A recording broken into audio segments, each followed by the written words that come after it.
Kabupaten Bogor, sebuah kawasan perbukitan di sisi barat daya Jakarta. Wow, penghujung bulan Mei tenggelam dalam ketenangan khas pedesaan Jawa Barat. Sungai Cisadane, aliran air yang jinak memotong desa Mekarjaya. Saban pagi berselimut kabut tipis yang membentang samar bak sehelai sutra putih. Udara segar menyejuk, membawa wangi padi muda bercampur bau tanah lembab, membuat siapapun merasa hati menjadi lapang. Namun kedamaian pagi hari 20 Mei tahun 2022 mendadak koyak oleh sebuah penemuan yang mengerikan. Seperti biasanya, Ahmad Surya, warga kampung Sukaasih, sudah bangun sebelum fajar untuk berolahraga. Di usia 65 tahun, berjalan kaki beberapa kilometer tiap pagi telah menjadi kebiasaan tak tergantikan untuk menjaga kelenturan tubuhnya. Menapaki jalan beton sempit yang membelok mengikuti tepi sungai Cisadane di sepanjang hamparan sawah lengang, Surya mendadak berhenti, menyipitkan mata, menatap lekat ke permukaan air. Di balik kabut pagi yang belum sepenuhnya sirna, tampak sesuatu berukuran besar berwarna gelap tergeletak diam di dasar sungai. Hanya beberapa meter dari tepi, mula-mula ia mengira itu bongkah batu atau batang pohon besar yang terbawa banjir. Namun ketika matahari pelan naik dan cahaya pertama memantul di permukaan, barulah Surya menyadari benda itu adalah atap sebuah mobil. Rasa tak enak merayapi tulang punggungnya. Jalan tersebut sunyi dan jarang dilalui. Terlebih saat malam, ia segera berlari kembali ke kampung, memanggil beberapa pemuda, dan memberitahu kepala kampung. Kabar cepat diteruskan ke Babin Kamtibmas setempat. Tak lama kemudian, aparat datang dan mengamankan TKP. Berita tentang sebuah mobil tenggelam di Sungai Cisadane menyebar kilat, menarik ratusan warga yang penasaran berdatangan. Semua diliputi cemas, menebak-nebak nasib orang-orang yang mungkin berada di dalam kendaraan nahas itu. Sebuah truk derek didatangkan, kabel baja setebal lengan dikaitkan ke rangka mobil. Dibawa komando petugas kepolisian. Mobil itu perlahan diseret naik dari air. Disaksikan orang banyak dengan napas tertahan. Air memuntahkan diri dari kabin, membawa serta lumpur dan lumut. Saat kendaraan sudah sepenuhnya di darat, semua mengenali itu Toyota Camry hitam. Mobil mewah dan mahal, namun yang paling membuat semua tertegun adalah pemandangan di dalamnya. Melalui kaca depan yang masih utuh, tampak seorang lelaki duduk rapi di kursi pengemudi. Ia mengenakan busana kantor yang sopan. Kedua tangan tergeletak santai di kemudi.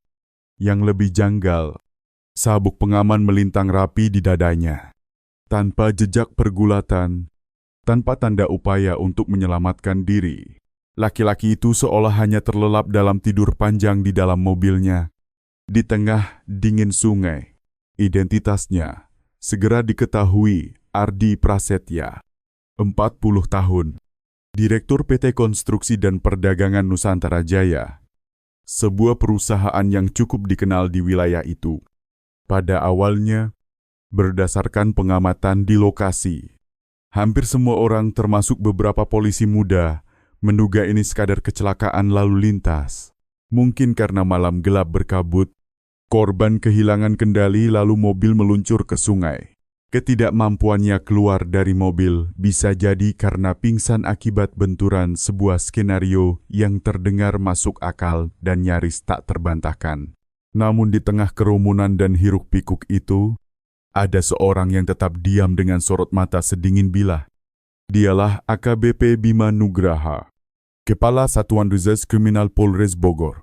Dengan pengalaman hampir 20 tahun, membongkar perkara dan menangani ratusan kasus besar kecil, Bima menyimpan intuisi yang luar biasa tajam dan instingnya berbisik bahwa ada sesuatu yang sangat tak masuk akal dalam kejadian ini. Ia menahan diri dari kesimpulan cepat, memberi isyarat kepada tim untuk melanjutkan olah TKP. Lalu berjalan sendirian menyusuri jalan beton menuju titik mobil diduga meluncur. Jalan itu cukup sempit. Hanya muat satu mobil. Ia berjongkok, meneliti setiap sentimeter permukaan aspal dengan mata awas. Tak ada apa-apa. Sama sekali tak ada jejak rem. Tak ditemukan bekas ban terseret akibat pengereman mendadak. Tak ada serpih lampu atau cermin pecah. Permukaan jalan bersih mencurigakan. Itu menandakan mobil turun ke sungai dengan sangat mulus. Tanpa perlawanan. Tanpa upaya pengemudi untuk mengerem atau membanting setir. Bima kembali ke mobil. Mengenakan sarung tangan. Hati-hati membuka pintu sisi penumpang untuk mengamati lebih jelas bagian dalam.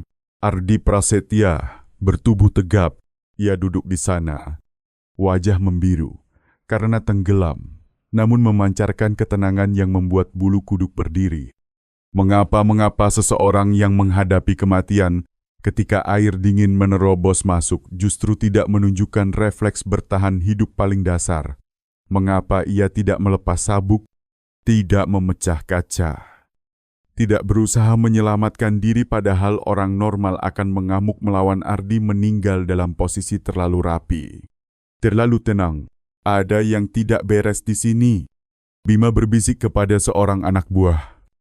Minta menyiapkan pemberitahuan kepada keluarga korban dan menegaskan agar tim forensik melakukan pemeriksaan paling teliti. Sekitar 1 jam kemudian, istri Kopen, Ratna Lestari, tiba di lokasi. Ia datang dengan taksi, berpakaian mewah, hiasan sempurna, namun wajahnya tertutup kacamata hitam besar, baru melangkah turun. Melihat jenazah suaminya yang telah diangkat dan diletakkan di atas tandu. Ia menjerit pilu lalu ambruk seolah pingsan. "Mas, kenapa tinggalkan aku dan anak seperti ini?" Ratna meratap dengan suara memilukan yang meluluhkan hati siapapun yang mendengar. Ia memainkan lakon janda berduka dengan begitu sempurna. Tetapi, semua itu tak lulus dari mata profesional AKBP Bima. Ia melihat, meski lisan meratap, di balik kacamata hitam itu tak ada setetes air mata. Sebaliknya, sorot matanya memantulkan sikap menakar perhitungan dingin. Seakan-akan ia sedang mengamati reaksi polisi terhadap situasi. Bima melangkah mendekat, mengucap belasungkawa dengan nada tegas namun berempati, turut berduka. "Kami dari kepolisian untuk memperjelas penyebab kematian Pak Ardi sesuai prosedur. Kami harus melakukan otopsi, mohon kerjasama." Mendengar kata otopsi, Ratna seketika berhenti menangis. Ia mendongak, melepas kacamata, menampakkan tatapan setajam bilah tanpa sedikit pun tanda duka. "Otopsi apa suami saya mati kecelakaan? Jelas seperti siang bolong. Untuk apa diotopsi dia sudah tiada? Apakah kalian tidak bisa membiarkan dia tenang?" Reaksi itu di luar dugaan banyak orang, alih-alih menyetujui demi mencari kebenaran. Ia justru menolak keras. Bahkan berlebihan. "Bu, ini ketentuan hukum." Bima menjelaskan sabar. "Ada beberapa titik yang menimbulkan pertanyaan. Kami perlu memperjelas." "Pertanyaan apa? Jangan mengada-ada untuk mencari uang." Ratna membentak. "Saya tidak setuju. Saya istri sah. Saya berhak memutuskan. Saya tidak mengizinkan siapapun menyentuh jenazah suami saya."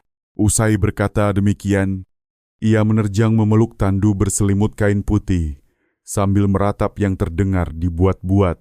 Sikap janggal dan penolakan keras Ratna Lestari membuat kecurigaan di benak AKBP Bima tak lagi sekadar dugaan melainkan mendekati kepastian. Perempuan ini jelas menyembunyikan sesuatu. Dari status keluarga korban, Ratna tiba-tiba menjelma tersangka utama dalam dugaan pembunuhan berencana. Perdebatan berlangsung cukup lama. Menghadapi ketegaran Ratna, petugas akhirnya memilih membawa jenazah sementara ke kamar jenazah rumah sakit kabupaten. Sambil menunggu keputusan atasan, Bima menatap perempuan yang terus meratap secara artifisial itu. Sementara, di kepalanya terbentang arah penyelidikan baru. Pertarungan psikologis baru saja dimulai. Perlawanan yang keras dan tak lazim dari Ratna di TKP menanamkan kecurigaan yang dalam pada diri AKBP Bima Nugraha. Seorang istri pada umumnya, meski direnggut duka mendadak, tetap ingin mengetahui kebenaran bagaimana detik-detik terakhir sang pendamping hidup berlangsung. Sikap Ratna justru menunjukkan upaya mengubur sebuah rahasia. Di kantor Satuan Reserse, Bima duduk memandangi papan tulis. Di tengah papan, foto Ardi Prasetya tertempel. Di sekelilingnya catatan awal perkara. Dengan satu baris dilingkari spidol merah istri, menolak tegas otopsi. Itulah simpul terbesar kasus saat ini. Tanpa hasil forensik, semua penilaiannya hanya dugaan tak punya kekuatan hukum untuk memulai perkara pembunuhan. Kita tak bisa memaksa, ujarnya dalam rapat kilat. Menurut aturan, istri punya hak keputusan pertama, tetapi bukan satu-satunya. Segera pastikan, apakah selain istri, Ardi masih memiliki keluarga garis lurus lain terutama orang tua kandung. Perintah diluncurkan. Para penyidik bergerak cepat melalui penelusuran identitas. Diketahui orang tua Ardi Prasetya, Suyono dan Sulastri, tinggal di kota Depok. Keduanya pensiunan. Tidak tinggal serumah dengan pasangan muda tersebut. Satu tim dipimpin langsung AKBP Bima segera berangkat. Rumah keluarga itu berada di gang kecil yang tenang. Begitu petugas melangkah masuk, suasana duka berat menyelimuti. Suyono, lelaki yang pernah menjadi prajurit, berusaha tegar namun matanya sembab. Sulastri nyaris runtuh, terduduk kosong di sofa, mendekap erat foto pernikahan putranya. Berbeda dengan sandiwara Ratna Lestari, duka kedua orang tua itu nyata terlihat dalam tiap hela napas dan sorot mata yang kehilangan. Bima menyampaikan belasungkawa, lalu memaparkan dengan cermat seluruh kejadian mulai dari tidak adanya bekas rem, sikap tenang korban, hingga reaksi janggal sang menantu. Usai mendengar, Suyono si prajurit tua menggertakkan telapak kemeja. Suaranya bergetar oleh amarah. Bagaimana mungkin dia bersikap begitu? Ardi itu darah daging kami. Mengapa ia melarang otopsi untuk mencari kebenaran Sulastri yang sejak tadi diam pun meledak menangis? Nah, kalau ada ketidakadilan, katakanlah. Pasti ada yang tidak beres. Anak saya hati-hati menyetir, tidak mungkin ceroboh menabrakkan mobil ke sungai. Saya mohon, tolong usut tuntas, apapun yang perlu. Kami setuju asal kebenaran kematian anak kami terungkap. Persetujuan orang tua korban menjadi kunci yang dibutuhkan tim penyidik. Surat permohonan penetapan pemeriksaan forensik ditandatangani Suyono dan Sulastri di tengah air mata. Berbekal dasar hukum lengkap. AKBP Bima paham tirai rahasia akan segera terkuak. Proses otopsi pun dilaksanakan di RS Polri Kramat Jati dengan dukungan Puslap 4. Di bawah terang lampu bedah, para ahli forensik terbaik bekerja teliti dan saksama. Di luar, Bima dan tim menunggu dalam diam. Setiap menit terasa sepanjang seabad. Ia tahu hasil pemeriksaan ini akan menentukan arah perkara, memisahkan tipis antara kecelakaan dan pembunuhan. Setelah berjam-jam, dokter forensik utama akhirnya keluar. Melepas masker. Wajahnya serius. Ia mempersilakan Bima ke ruangannya. Pak Bima, temuan awal membantah total hipotesis kecelakaan. Ujarnya begitu pintu tertutup. Rinciannya, Dok, tanya Bima. Pertama, isi lambung korban mengandung makanan yang belum tercerna. Sejenis rebusan ayam herbal beraroma rempah kuat. Itu adalah santapan terakhirnya. Diperkirakan dikonsumsi sekitar 3-4 jam sebelum meninggal. Ayam heapel, Bima menggumam, hidangan bergizi yang butuh persiapan. Siapa yang memasakkan itu untuk Ardi?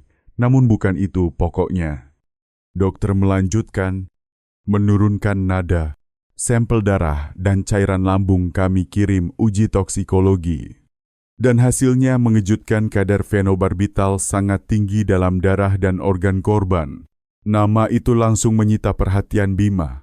Ia tahu itu bukan obat biasa, obat penenang golongan barbiturat yang kuat menekan sistem saraf pusat. Lazimnya dipakai ketat untuk epilepsi atau anestesi.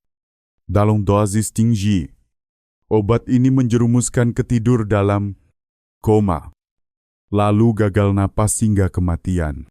Konsentrasinya mematikan, tegas sang dokter. Rasa khas obat hampir seluruhnya tersamarkan oleh kuatnya rempah pada rebusan ayam. Ardi kemungkinan menyantap makanan terakhir tanpa sadar ada racun di dalamnya. Kebenaran mengerikan tersingkap Ardi Prasetya diracun. Jadi, penyebab langsung kematian. Karena keracunan fenobarbital, tanya Bima. Bukan, Dokter Mengeling. Inilah kuncinya, paru-paru korban penuh air dan di dalamnya ada di atom khas perairan Sungai Cisadane. Artinya saat mobil tenggelam, ia masih bernapas, jantungnya masih berdetak. Bima terdiam. Benaknya menyusun potongan teka-teki. Gambaran utuh, perkara menampakkan diri jelas dan mencekam. Skenario tak lagi sekadar hipotesis pelaku. Sangat mungkin Ratna Lestari memasak ayam herbal yang dibubuhi racun, seuzayar dimakan. Obat bekerja menjerumuskan ke tidur lelap tak berdaya. Lalu cubu cakselai cu di CLK mobil. Didudukkan di kursi sopir. Sabuk pengaman dipasang rapi. Akhirnya, kendaraan dibawa ke tepi sungai sunyi dan didorong ke arus dingin. Ardi bukan mati karena kecelakaan. Bukan pula hanya karena racun ia tenggelam saat tak berdaya. Di tengah koma yang diciptakan orang terdekatnya, perbuatan itu dijalankan dengan darah dingin, terencana, dan sangat keji. Rekayasa TKP sebagai kecelakaan disusun rinci untuk mengecoh penyidik. Tanpa kepekaan investigator dan keteguhan keluarga, mungkin kejahatan ini terkubur selamanya di dasar sungai. Bima berdiri. Menyelami dokter forensik. Terima kasih, Dok. Temuan ini tak ternilai. Keluar dari rumah sakit, Wahabima Sedinghin S. Perkara memasuki babak baru. Ia mengangkat telepon, menghubungi wakilnya. Sampaikan ke seluruh tim, suaranya mengeras. Peristiwa di Desa Mekarjaya bukan kecelakaan lalu lintas, ini pembunuhan berencana. Target utama Ratna Lestari. Segera terapkan pengawasan khusus. Kita harus pastikan dia bertindak sendirian atau ada komplotan. Hasil forensik telah meledakkan sandiwara sempurna yang disusun pelaku. Arah penyidikan kini terang dan sorotan tertuju pada sang istri yang berduka. AKBP Bima Nugraha paham, ia berhadapan dengan lawan yang tidak sederhana, seorang perempuan yang sanggup meracuni suaminya. Dan menata TKP sedemikian rapi, jelas bermental kuat dan berkepala dingin. Hari-hari berikutnya, Ratna terus memainkan peran janda berduka dengan gemilang. Pemakaman Ardi Prasetya digelar khidmat, menyedot banyak pelayat mitra bisnis, karyawan, kerabat, sahabat. Di tengah suasana duka, Ratna tampil dalam busana berkabung hitam, wajah tirus letih. Selalu ditopang keluarga di kiri kanan, ia meratap di sisi peti, berkisah tentang kenangan indah, rencana yang belum rampung. Lakon itu begitu sempurna, hingga banyak yang iba pada istri muda yang harus menanggung status janda terlalu cepat. Namun di antara pelayat ada tatapan-tatapan yang dia mengamati setiap gerik Ratna, para penyelidik Satreskrim yang menyusup ke prosesi. Mereka tidak melewatkan apapun cara Ratna menyambut tamu, percakapan yang terjadi, hingga siapa saja yang ia temui, tetapi Ratna sangat berhati-hati. Ia hanya beredar di sekitar keluarga, tanpa menunjukkan gerak-gerik yang mencurigakan. Usai pemakaman berakhir, jaringan pengawasan yang rapat dan tersembunyi dibentangkan mengelilingi Ratna Lestari. Seluruh gerak-geriknya mulai dari saat berada di dalam rumah mewah, hingga ketika melangkah keluar masuk dalam kendali tim khusus. Satu unit penyelidik berjaga 24 jam sehari di sebuah mobil tua yang diparkir di lokasi tersembunyi dekat gerbang rumah Ratna. Setiap panggilan telepon dan tiap pesan yang ia kirim maupun terima ditempatkan dalam pantauan khusus. Pada hari-hari pertama, Ratna tampak sangat patuh batas. Ia nyaris tak meninggalkan rumah. Hanya tinggal di kediaman untuk menerima para pelayat yang datang belakangan. Jadwalnya monoton sampai menjemukan bangun siang. Makan sekadarnya. Lalu duduk berjam-jam menyambut tamu. Para penyelidik menunggu dengan sabar. Mereka paham. Seekor rubah licik pun suatu saat akan memperlihatkan ekornya. Dan dugaan mereka terbukti. Setelah sekitar 1 pekan hidup dalam mode bertahan, ketika merasa keadaan sudah mereda dan kematian suaminya resmi ditutup sebagai kecelakaan, Ratna mulai menunjukkan gerak. Ia lebih sering keluar rumah. Mula-mula, hanya kunjungan singkat ke supermarket, Ispa, atau Cafe Longanau. Setiap kali ia pergi seorang diri. Berpakaian lebih sederhana, namun tetap mempertahankan raut muka muram. Kendati demikian, para penyelidik yang membuntuti tak sekalipun lengah. Mereka mengcatat rute, memotret semua tempat yang Ratna datangi, juga merekam siapa saja yang ia temui. Meski hanya sekelebat, titik balik pertama datang pada suatu sore. Ratna mengemudikan Mercedes miliknya menuju pusat perbelanjaan besar. Ia memarkir mobil lalu melangkah masuk langsung ke area supermarket. Tim pengawas menyusul. Tetap menjaga jarak aman. Ratna berkeliling lorong-lorong, memilih beberapa barang kecil. Sampai di bagian peralatan rumah tangga, seorang pria berkemeja dan celana bahan yang sedang melihat-lihat barang tak sengaja menyenggol troli Ratna. "Maaf, Bu," ucapnya cepat. "Tidak apa," jawab Ratna datar. Tabrakan kecil itu hanya sekejap. Tetapi mata terlatih seorang penyelidik menangkap kejanggalan. Dalam momen singkat itu, ia melihat si pria menyelipkan sesuatu yang kecil ke telapak tangan Ratna secara tersamar. Keduanya tak saling menatap, lalu segera berpencar menuju arah berbeda, seakan-akan tak saling kenal. Ratna segera membayar dan meninggalkan tempat. Aksi diam-diam itu mustahil lolos dari tim pengawas. Potret wajah si pria langsung dikirim ke pos komando. Pencarian identitas dilakukan cepat, dan hasilnya diperoleh hanya dalam beberapa jam. Pria dalam foto dikenali sebagai Rangga Aditya. 39 tahun, kepala bagian penjualan di sebuah perusahaan swasta. Informasi yang membuat tim khusus terperangah adalah hubungan masa lalu pria itu. Menyusuri arsip lama sekolah menengah atas, para penyidik mendapati bahwa Rangga Aditya adalah cinta pertama Ratna ketika kelas 3 SMA. Sebuah kisah lama yang disangka telah terkubur oleh waktu tiba-tiba muncul lagi pada momen yang amat sensitif. Seluruh kecurigaan kini memperoleh penjelasan masuk akal. Motif tak lagi samar. Ia tampil jelas dan telanjang. Ratna Lestari bersama kekasih lamanya diduga menyusun rencana untuk melenyapkan suami. Demi menguasai harta yang ditinggalkan Ardi Prasetya, dan lebih dari itu agar keduanya bebas bersatu, penyelidikan pun mendapatkan target tambahan. Tim pengawasan kedua segera dibentuk untuk mengikuti Rangga Aditya. Membandingkan pola aktivitas Ratna dan Rangga selama beberapa hari terakhir, para penyelidik menemukan kecocokan mencurigakan.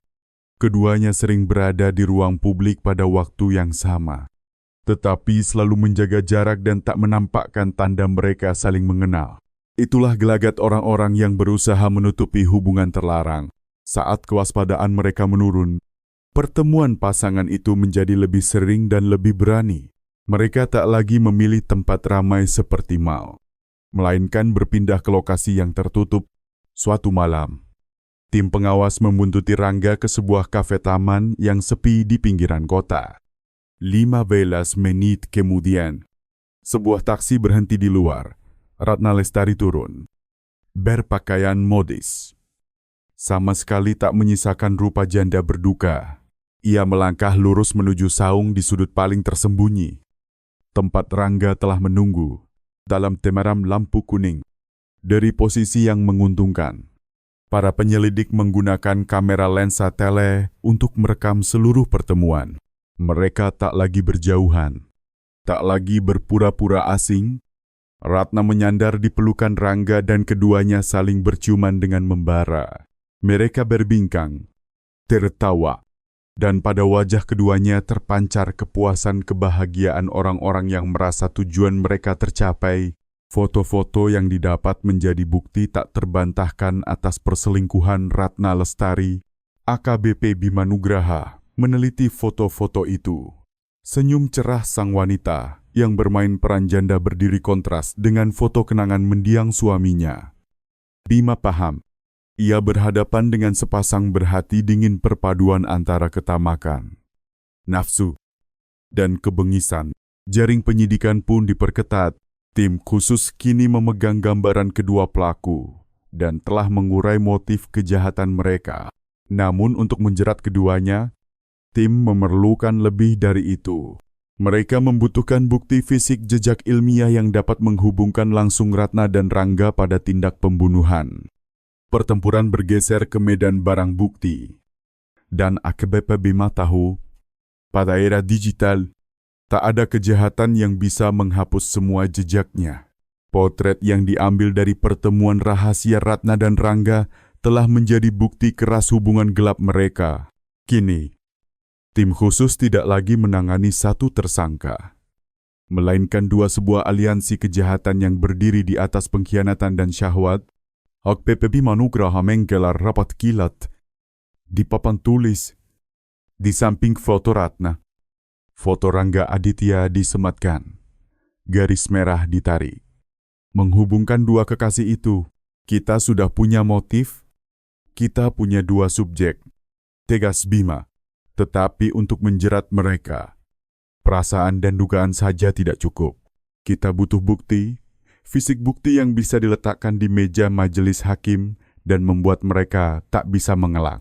Tugas kita sekarang adalah membongkar masa lalu mereka, terutama pada rentang waktu sebelum dan saat perkara terjadi, mulai dari hal yang mustahil mereka hapus sepenuhnya jejak elektronik. Perintah diluncurkan, unit-unit penyelidik berkoordinasi dengan unit siber untuk memulai penelusuran. Berdasarkan landasan hukum yang kuat, perintah pengumpulan data telekomunikasi atas dua nomor milik Ratna Lestari dan Rangga Aditya dilaksanakan. Analisis rinci riwayat panggilan dan pemindaian lokasi menara, serta GPS keduanya dalam 3 bulan sebelum Ardi dibunuh diletakkan di meja kerja Bima. Deretan angka yang kering, ketika ditumpuk berdampingan, berubah menjadi kisah perselingkuhan yang mendasar dan berdosa. Dalam 2 bulan pertama, frekuensi komunikasi Ratna dan Rangga rapat luar biasa. Ada hari ketika mereka saling menelepon hingga puluhan kali, disertai ratusan pesan. Grafik lokasi menunjukkan setiap kali Ardi Prasetya melakukan perjalanan dinas keluar kota, posisi ponsel Ratna dan Rangga hampir selalu tumpang tindih di satu titik, sebuah apartemen premium di Kecamatan Tanah Sareal. Tempat Rangga menyewa unit, mereka menjadikan sarang itu surga bagi janji temu yang tersembunyi. Namun yang paling mencolok adalah perubahan mendadak pada pekan terakhir sebelum pembunuhan. Intensitas panggilan merosot tajam, berganti percakapan lewat aplikasi berenkripsi seperti WhatsApp dan Telegram. Lalu, tepat pada malam tanggal 19 Mei, malam ketika Ardi diduga celaka, keheningan mencekam menyelimuti kedua ponsel. Sejak pukul 7 malam hingga pukul 8 pagi keesokan harinya, tidak ada satupun panggilan keluar maupun masuk. Juga tak ada pesan yang tercatat di antara dua nomor itu. Ini bukan diam karena jauh. Analisis seorang penyelidik, ini diam karena mereka berada di tempat yang sama. Mengeksekusi rencana. Sehingga tidak perlu lagi berkomunikasi lewat ponsel. Pola lokasi menara pada malam naas itu menguatkan kesimpulan tersebut. Sinyal ponsel Ratna dan Rangga bersumber dari area kediaman Ardi Prasetya. Data telekomunikasi membuktikan mereka bersama-sama. Namun untuk mengetahui apa yang mereka bicarakan dan lakukan, tim harus masuk lebih dalam, berbekal indikasi awal. Izin penggeledahan darurat tempat tinggal Rangga Aditya disetujui. Satu tim segera menggerebek unit apartemen Rangga di Kecamatan Tanah Sareal. Penggeledahan menyita banyak barang bukti penting. termasuk laptop dan beberapa ponsel lama milik Rangga. Tim ahli forensik digital mulai bekerja. Mereka tahu, sekalipun pengguna menghapus data, jejak masih bisa tersisa di cadangan awan atau dipulihkan dari memori perangkat dan dugaan itu tepat. Setelah 2 hari kerja tanpa henti, mereka berhasil memulihkan seluruh riwayat percakapan WhatsApp antara Ratna Lestari dan Rangga Aditya.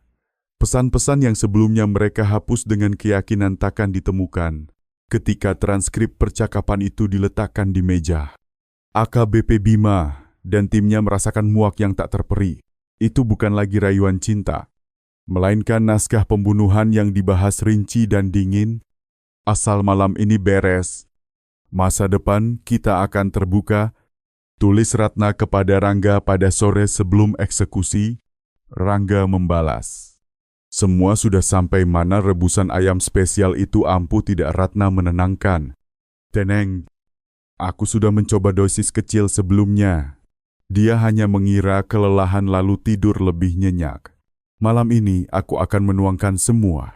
Dia akan tidur dan takkan bangun. Kalimat-kalimat membekukan darah itu menelanjangi rencana mereka.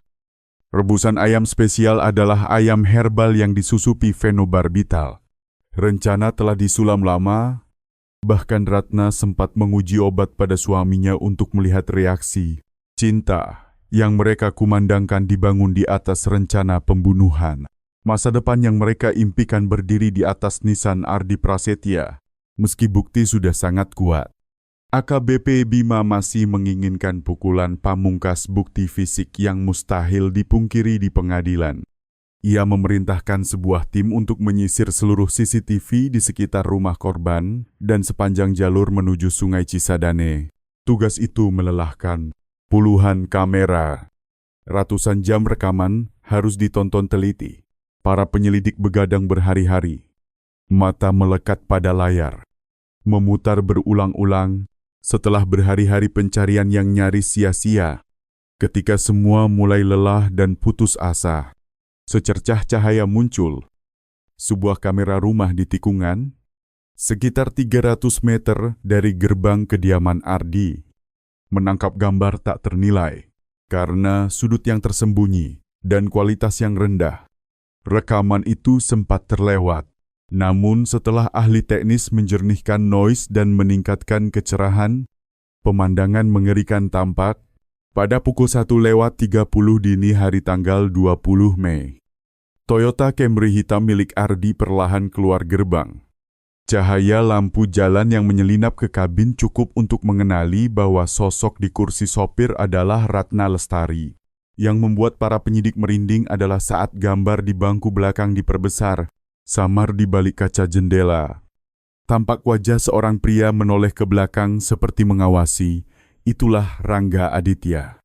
Video itu hanya beberapa detik, namun menjadi bukti paling keras. Rekaman tersebut membuktikan bahwa tengah malam itu, Ratna Lestari sendiri yang mengemudikan mobil suaminya, membawa kekasihnya dan jasad suami menuju sungai yang menjadi takdir. Segala dalih dan alibi rontok di hadapan cuplikan ini. AKBP Bima menatap frame yang diekstrak dari CCTV tanpa ekspresi. Ia menutup berkas. Permainan kucing dan tikus usai. Ia mengangkat telepon. Suaranya dingin dan tegas. Perintah penangkapan darurat dan penggeledahan untuk Ratna Lestari serta Rangga Aditya dilaksanakan saat itu juga. Benar. Inilah bab kelima perkara. Bab kelima, analisis data dan rekaman CCTV telah menjadi kartu truf. Menutup fase penyelidikan senyap, tiba saatnya tirai sandiwara diturunkan. AKBP Bima Nugra paham. Menghadapi pelaku berhati beku seperti Ratna dan Rangga. Unsur kejutan adalah kunci untuk meretakkan benteng psikologis mereka. Pagi-pagi keesokan harinya, 2 tim penyerbuan bergerak serentak. Tim pertama, dipimpin langsung Bima, menerobos kediaman mewah Ardi. Pintu gerbang besi yang berat terbuka. Ratna Lestari, berbalut piyama sutra mahal, duduk santai menikmati kopi dan majalah mode di ruang tamu, melihat polisi muncul mendadak dengan surat penangkapan dan penggeledahan. Wajahnya pucat, senyum puas lenyap, berganti panik yang tak bisa disembunyikan. Peran janda berduka tak berguna lagi. Di bawah tatap dingin sang komandan, topeng perempuan iblis itu retak. Kalian apa-apaan, kalian tidak punya hak. Ratna terbata. Suaranya sumbang karena takut. Kami memiliki bukti cukup yang menunjukkan Anda terkait langsung dengan kematian suami Anda. Ardi Prasetya, ujar AKBP Bima tanpa emosi. Semuanya selesai, Bu Ratna. Pada saat yang sama, tim kedua telah tiba di apartemen Rangga Aditya. Ia baru bersiap ke kantor. Kancing kemeja bahkan belum tertutup. Begitu pintu didobrak dan penyidik masuk, Rangga membeku. Sang kekasih flamboyan yang pernah melukis masa depan merah jambu bersama pasangannya kini pucat pasi. Ratna Lestari dan Rangga Aditya diborgol dan dibawa ke markas Satreskrim di tengah keterkejutan tetangga dan rekan kerja. Keduanya dimasukkan ke dua ruang interogasi terpisah, sepenuhnya terisolasi. Ini adalah taktik dasar untuk mencegah konsolidasi keterangan dan menciptakan tekanan psikologis maksimal. Dalam jam-jam awal, keduanya sangat keras kepala, mereka bungkam, atau bila menjawab, hanya penyangkalan datar. Ratna bersikuku mengaku tak bersalah, menyebut dirinya istri setia. Rangga menyatakan ia hanya teman lama yang menghibur Ratna. Tanpa hubungan lain, mereka yakin selama tak mengaku. Dalam perkara tanpa saksi langsung, polisi takkan mampu menjerat AKBP. Bima mendengarkan seluruh kebohongan itu tanpa memotong, tanpa menunjukkan gusaran. Ia membiarkan keduanya tenggelam dalam jebakan yang mereka gali sendiri. Ketika keduanya lelah dan mulai gelisah, Bima memberi isyarat untuk memulai babak konfrontasi bukti. Di ruang interogasi Ratna, sebuah layar besar dinyalakan. Penyelidik memaparkan analisis riwayat panggilan dan lokasi GPS, deretan grafik sinyal yang padat. Panggilan berdurasi panjang pada tengah malam semuanya terpampang. Jika hanya teman yang menghibur, mengapa frekuensinya begitu padat dan mengapa lokasi ponsel Anda dan dia selalu berdekatan saat suami Anda pergi dinas? Ratna mulai kelabakan. Kami hanya mengobrol untuk mengusir sepi. Ia gagap. Begitukah penyelidik menimpali, lalu menayangkan pesan-pesan WhatsApp yang dipulihkan. Frasa rebusan ayam spesial dan masa depan kita muncul di layar. Wajah Ratna pucat, napasnya mendengus. Kedua tangan mencengkeram. Bagaimana penjelasan Anda untuk pesan-pesan ini? Apa itu rebusan ayam spesial? Apakah itu ayam herbal berisi fenobarbital yang kami temukan di lambung suami Anda? Pukulan penentu pun dilesakkan. Rekaman CCTV diputar. Toyota Camry yang tak asing dan Ratna di kursi kemudi pada pukul 1:30, lalu siluet Rangga Aditya di bangku belakang. Pada titik itu, seluruh pertahanan Ratna Lestari runtuh total. Ia paham segala bantahan tak ada gunanya. Ratna menundukkan kepala. Tubuhnya bergetar hebat.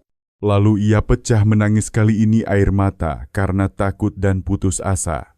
Bukan aku, Ratna menyerit. Dia yang menyuruhku semua karena dia yang membujuk. Setelah mengakui perbuatan, nada suaranya berubah total. Ia membuka babak baru peran korban yang patut dikasihani.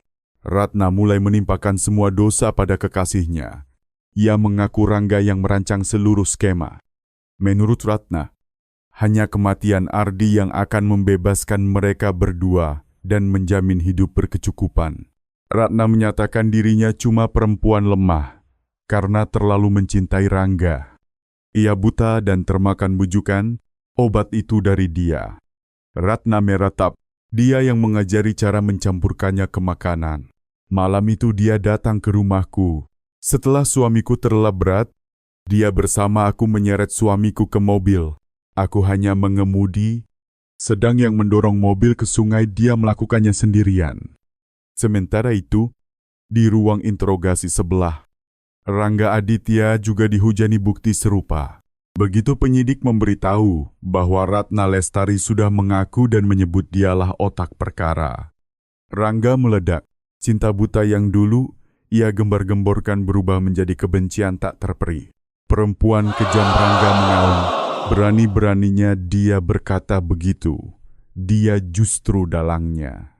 Dia sudah lama muak pada suaminya, lalu Rangga mengalirkan versi yang sepenuhnya berbeda. Menurut pengakuannya, Ratna yang lebih dulu menghubungi dan merayu. Ratna kerap mengeluh tentang rumah tangga tak bahagia suami yang kasar dan kikir. Ratna pula yang mengusulkan menyingkirkan Ardi guna menguasai harta. Karena terlalu mencintai Ratna dan percaya pada janji masa depan, Rangga setuju terlibat. Keterangan dua pelaku memang saling menyalahkan, tetapi ketika disusun bersama, keduanya merekonstruksi secara utuh cara mereka mengeksekusi pembunuhan yang mencekam itu. Malam kejadian, setelah Ratna berhasil menidurkan suaminya dengan obat, ia mengabari Rangga. Keduanya bersusah payah menyeret tubuh tak sadar Ardi dari kamar ke halaman, lalu memasukkannya ke Toyota Camry yang terparkir. Ratna yang menyetir, sedangkan Rangga duduk di bangku belakang untuk mengawasi. Mereka mengarah ke tepian sungai Cisadan yang sepi. Di sana, keduanya mengumpulkan segenap tenaga untuk mendorong mobil yang masih memuat nyawa yang megap-megap ke dalam air dingin. Lalu tenang-tenang saja memesan taksi untuk pulang seolah tak terjadi apa-apa. Cinta yang dulu mereka agung-agungkan kini berubah menjadi senjata untuk saling menyerang demi menyelamatkan diri. Aliansi kejahatan yang dibangun di atas kebohongan runtuh oleh pengkhianatan itu sendiri. Pengakuan sepasang berhati beku tersebut resmi menutup penyidikan perkara Direktur Ardi Prasetya. Kejahatan yang sempat terselubung oleh sandiwara rapi dan dusta yang ekstrem, akhirnya tersingkap tuntas di hadapan keadilan. Proses peradilan pidana pun bergulir cepat. Ratna Lestari dan Rangga Aditya didakwa pasal pembunuhan dengan keadaan memberatkan berencana, terorganisasi, dan berniat hina. Beberapa bulan kemudian, Pengadilan Negeri Bogor menggelar sidang perdana. Perkara istri dan kekasih yang merakuni suami lalu merekayasa kecelakaan itu menggemparkan publik. Sejak pagi buta, area sekitar pengadilan penuh sesak warga. Mereka datang untuk menyaksikan putusan terhadap sepasang yang tindakannya menginjak-injak moral dan tata susila. Di ruang sidang, udara pekat oleh kemarahan. Di bangku keluarga korban, Suyono dan Sulastri duduk uban menebal hanya dalam beberapa bulan. Duka kehilangan putra mengubah dua sosok yang dulu sehat dan jernih menjadi bayang-bayang yang bungkam, diukir oleh luka yang tak terhapus. Ratna Lestari dan Rangga Aditya digiring ke depan meja hijau. Mereka tak lagi sepasang yang larut dalam kencan sembunyi-sembunyi. Kini, mereka dua musuh yang tak bisa berdamai. Keduanya sengaja tak saling menatap. Wajah dingin, mata memersi kebencian. Cinta yang dulu mereka puja yang menjadi motor menghabisi satu nyawa telah menjelma kebencian total. Surat dakwaan dari jaksa penuntut umum dibacakan. Tiap kalimat mengetuk nurani bak palu, satu persatu pesan, panggilan, rincian rencana meracun dan menghilangkan jejak dipaparkan jelas. Ruang sidang hening, sesekali pecah oleh bisik-bisik geram. Pada agenda pemeriksaan, baik Ratna maupun Rangga mengakui perbuatan bukti sudah terlalu terang untuk disangkal. Namun ketika peran masing-masing ditanya, drama saling melempar kesalahan dimulai. Ratna, dengan air mata buaya, tetap memainkan perempuan malang yang dibutakan cinta. Ia mengaku dimanipulasi dan diancam oleh Rangga. Dirinya hanya alat dalam rencana sang kekasih. Sebaliknya, Rangga balas menuding Ratna sebagai dalang iblis berselubung malaikat. Menurutnya, Ratna yang menyusun semuanya dari membeli obat, mengguji, hingga memilih lokasi pembuangan. Ia hanya lelaki tergila-gila yang diperalat perempuan licik. Sandiwara saling tuding itu tak menipu majelis hakim yang berpengalaman. Kebenaran terlalu jelas, ini kejahatan yang dijalankan lewat kesepakatan dan kolaborasi erat Tak ada yang korban di antara mereka, keduanya monster. Momen paling menggetarkan hadir saat Suyono, ayah korban, diberi kesempatan berbicara. Sang prajurit tua berdiri, punggung tegak, suara bergetar namun tegas. Yang mulia majelis, ucapnya, putra saja.